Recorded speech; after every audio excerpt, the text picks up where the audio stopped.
my channel. It's Amber Armadillo. Today I'm going to start a new series called 10 Things, about 10 things I wish I knew during different parts of my journey into motherhood. And not gonna lie, it's the second time I've tried to film this video. I don't know what the audio is going to be like this time either, but this is real mom life. It's after work, I have to cook, but I also have to get a video out, so let's get started. So as you guys saw in that last clip, I don't know what is going on with my microphone, but the audio is crazy. So I'm just going to do a voiceover while I cook some dinner. This is real life. Things don't always go the way that it's supposed to when you're a mom. So that brings us to today's video, 10 things I wish I knew before becoming a mom. Number 1, you are not required to listen to advice. Once you have a baby, everyone comes out the woodwork with advice. Grandparents, aunts, friends, people on the street who see you out with your baby. You are the mom, okay? It doesn't matter what someone has to say if you know what's best for your child, okay? People are going to tell you, oh, well, I did this with my kids and they were fine. Well, that's fine. That's what you decided to do with your child. I can listen to your advice, but I'm not required to follow it, okay? I'm going to do what's best for my child and what I believe is the best. It doesn't matter what someone else has to say about it. Number 2, you shouldn't feel guilty for going back to work or deciding to stay home after you have your child. I see this a lot where working moms and stay-at-home moms go back and forth. Going back to work because you need money does not make you a bad mom. Staying home to raise your child does not make you a lazy mom. At the end of the day, you have to decide whether you're a single mom or if you have a partner or family support. You have to decide what's best for you guys. Sometimes staying home makes the most sense. For instance, I don't stay home because I'm able to have my mom watch my son while I'm at work. If I had to put him in daycare, there'd be no point in that because I'd be working just to put him in daycare. If that was the case, yeah, of course it would make more sense for me to stay home.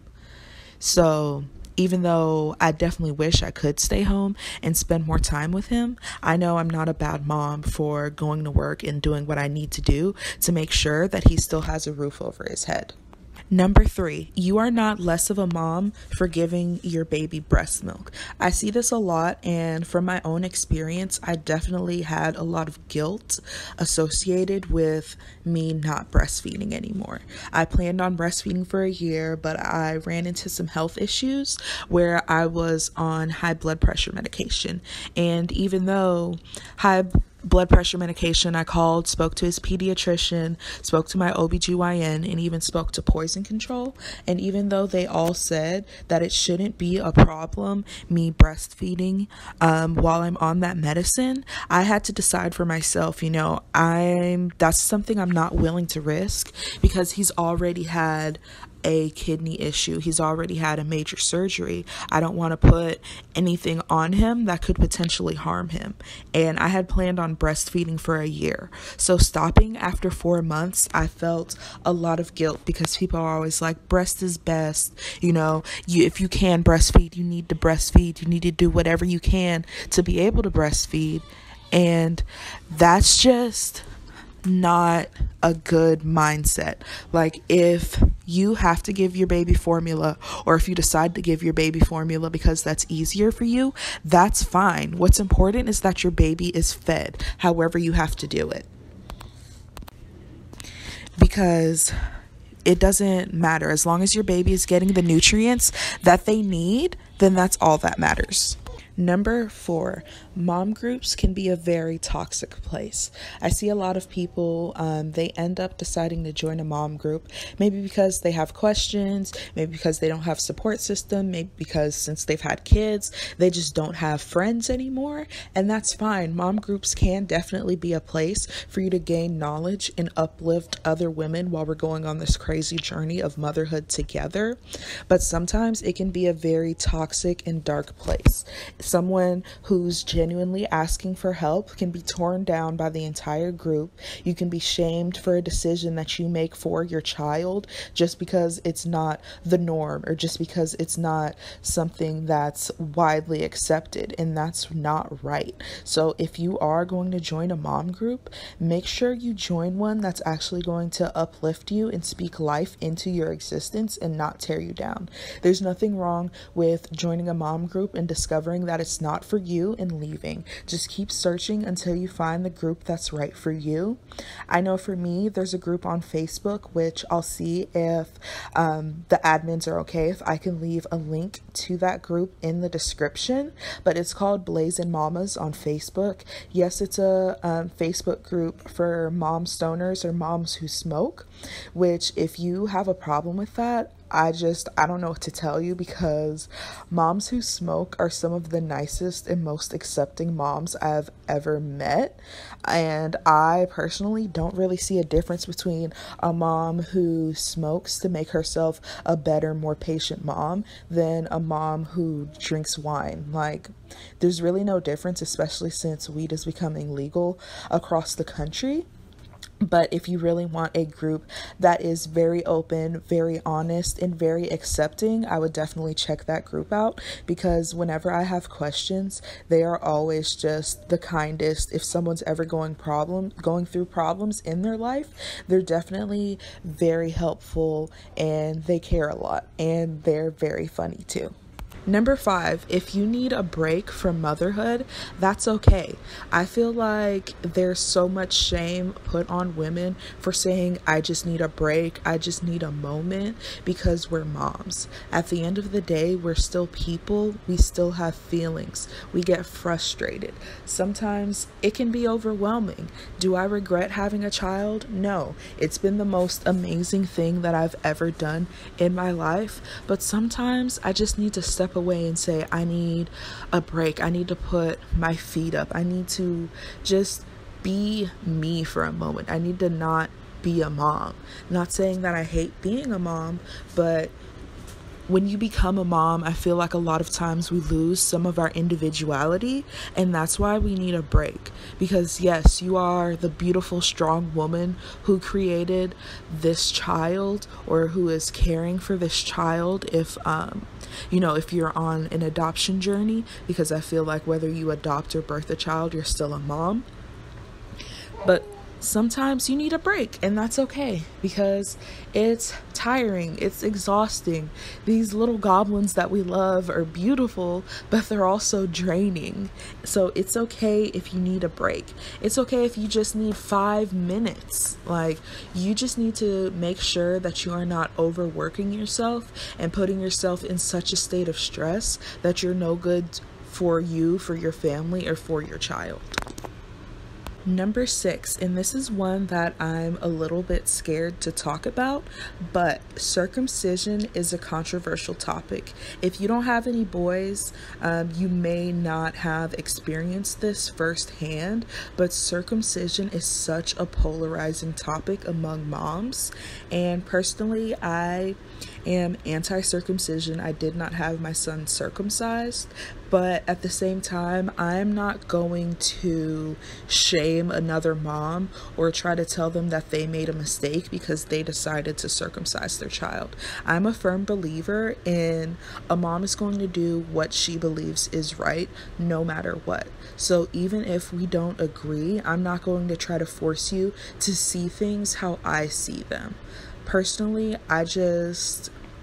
and this isn't to make anyone feel bad, I could not imagine my son going through a circumcision and being in pain and him having to pee and us not be able to give him pain medication. Like, I'm not against circumcision. I'm just against circumcision at such a young age. So obviously, if my son decided when he's older that he wanted to get that done, that's 100% fine, because he's an adult and he'll be able to have pain medicine. So I won't have to worry about him suffering. And I know a lot of people say, oh, well, he won't remember if you do it that young. I understand that, but I will. And that's just something I wasn't willing to do. Number 7, and this is a big one, a big one. Do not compare yourself to other moms, and do not compare your child to other babies. This is one of the reasons why I wanted to start a YouTube channel, because when I first found out I was pregnant with my son, I'd spend hours every day looking at mom videos because I'm the oldest child in my family. My brother and I are very close, so we are a year and a half apart, and after that my closest cousin is, I think, between 10 and 14 years younger than me. So that being said, I was not around babies at all. So me becoming a mom was very scary. So I definitely turned to YouTube to see what other moms in my age group were going through, to see if I could get advice. And it was very instructive, but also it would make me so sad, because I was like, I don't know how these moms do this. I don't know how they act like there's so much time in the day. They always seem so happy, like they don't have to go to work, you know, they're blessed enough to be able to stay home, all these things. And it was literally putting me into a depression, thinking about how I am nothing like these moms, and making me feel like when my son is born, I'm going to be a failure. Comparison is the thief of all happiness. So do not compare yourself to other moms. You do not know what part of their journey they're on, and people always show the best of their life on the internet. So don't compare one of your worst days to someone's best days. The same with your child. My son was born a month early, so developmentally he is behind, and that makes me sad sometimes, because I'm always thinking in the back of my mind, is there something I'm not doing enough to stimulate him? Is it something that I did wrong, where he's not meeting the same milestones as his peers? I mean, when we went for his 2-month checkup, he was only in the 9th percentile for weight, and I was very hard on myself, and the pediatrician had to tell me, you have to understand, not only did he come a month early, which put him behind, but he also was hospitalized, had a kidney removed, and was in the hospital for almost a month and lost weight to the point where he went down past his birth weight. He was like, I understand the frustration, but he is happy, he is healthy, and you're doing everything that you can. So do not compare yourself to other moms. Do not compare your child to other babies, because everyone's different, and you should not be so hard on yourself. Number 8, try to get work done before your kids are up or after they go to sleep. This is something that I've started doing recently because I'm trying to get in shape after I was having my high blood pressure problems. I'm trying to be more aware of the things I eat and start exercising, and that's hard to do when you have a 4-month-old, you know? So I would try to get stuff done, you know, during naps, but that wasn't enough because my son is not on a set schedule. So when I put him up for a nap, down for a nap, I don't wake him up. He wakes up when he's ready to wake up, and he goes down for a nap when he's ready to go down. I don't schedule it. I kind of let him do what he wants to do, what he thinks is best, and that's what works for me. But with that being said, I might put him down for a nap and he'll only sleep for 15 minutes. Other times I'll put him down for a nap and he'll sleep for about an hour or two. It just depends, and that's something I'm not in control of. So something recently that I've started doing is waking up before I know he usually wakes himself up to try to get things done. Now, it is very hard to stay motivated to do that, but I find that I get my most work done either an hour or two before he wakes up, or 30 minutes to an hour after he goes down. So now, before I know he's going to get up in the morning, I wake up, I exercise, take a shower, eat breakfast, and that's things that I've done for myself that's out of the way before I have to go back to being a mom and caring for him. That's time that I think if you watch Not Enough Nelsons here on YouTube, I think she calls it like her power hour, and that's really what it is, because I'm able to get so much more done than just trying to squeeze it in during nap time when there's no guarantee how long I'll have. And he goes down pretty early, between 8 and 10, which, I mean, that's probably late for some people, but since he sleeps through the night, we usually start getting him ready for bed around 8 so that he's ready to go down between like 9 and 10, I would say. And that's just how it has to be because we usually don't get home until 6:30, 7 o'clock. So that's when he goes down, and once he's down, that's when I do my meal prep. If there's anything I need to meal prep, or another thing that I've been doing is yoga at night to try to unwind before bed. Number 9, it is okay if you don't feel 100% bonded to your baby yet. That is something that I definitely had a lot of guilt when I was pregnant, because my husband and I had tried for over a year to try to get pregnant. I finally got pregnant, and I just felt like I wasn't as excited as I thought I would be. I remember the day I took the test, I cried because I couldn't believe it, but it was kind of like I was in denial, and that just, it made me feel like I was ungrateful.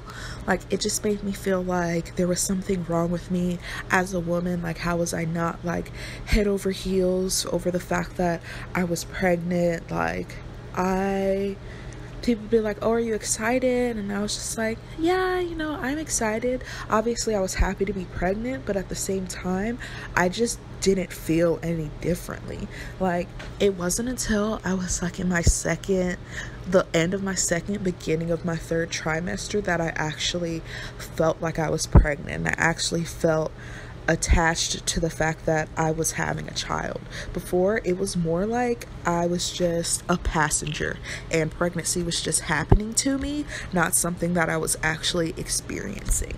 And I was afraid to tell anyone about that because I was like, people are going to judge me. They're going to think I'm this horrible person, yada, yada, yada.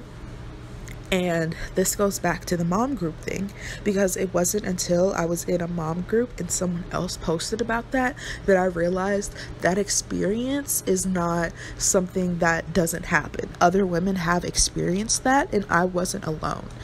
Obviously now I'm in 100% awe of my son, and I'm so happy every time I get to see him, hold him, love on him. He is 100% my baby that I would do anything for, but it wasn't always like that, and that's okay. Some people, as soon as they find out they're pregnant, they're just boom, mommy mode kicks right in. If it takes you a little bit of time, that's okay. Don't be so hard on yourself, and if you feel like you're going through something alone and you're having that internal conflict, reach out to someone so that you can know you're not alone, because more than likely it's something that someone else has been through before. Number 10, don't be afraid to buy things secondhand. I remember when I first was pregnant, I was like, there's no way, I want everything to be new. He's my first baby. I was very bougie, but I was humbled very quickly when the cost for how much it costs to raise a baby started adding up. So his crib and his mattress and his changing table are all secondhand. He's gotten clothes secondhand. And just because something is secondhand doesn't mean that it's bad at all. Check Facebook Marketplace, Children's Place. They're going out of business right now. I think a lot of stores are going out of business. So if you need clothes, you can get those at a discount. As long as you wash everything properly, it's 100% fine to get things secondhand or even donated, because these costs add up, because it can be $20 just for a single outfit, where you could get a whole parcel or whatever they call it, a batch of clothes on Facebook Marketplace for $20 or $25. So definitely do not stress yourself out and think that you need everything brand new, because secondhand is just as good. That is it for today's video. Thank you so much for sitting and hanging out with me while I cook dinner. These chicken tacos are about to be delicious. I want to know your thoughts, so comment down below. What are some things you wish you knew before you became a mom? This is the first video of a 5-part series, so definitely be on the lookout for more 10 Things I Wish I Knew videos. And if you could, please like and subscribe. It definitely helps me out a whole lot. Stay safe, healthy, and happy. Bye.